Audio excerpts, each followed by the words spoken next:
protection. Those who live in the shelter of the Most High will find rest in the shadow of the Almighty. This I declare about the Lord. He alone is my refuge, my place of safety. He is my God, and I trust Him.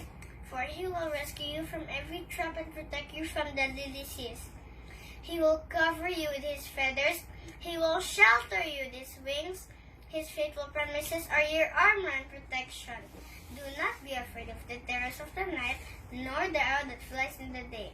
Do not dread the disease that stalks in darkness, nor the disaster that strikes at midday. Do 1,000 fall at your side, though 10,000 are dying around you, these evils will not touch you. Just open your eyes and see how the wicked are punished. If you make the Lord your refuge, if you make the Most High your shelter, no evil will conquer you, no plague will come near your home. For He will order His angels to protect you wherever you go. They will hold up you with their hands so you won't even hurt your foot on a stone. You will trample upon lions and cobras. You will crush fierce lions and serpents under your feet. The Lord says, I will rescue those who love me. I will protect those who trust in my name.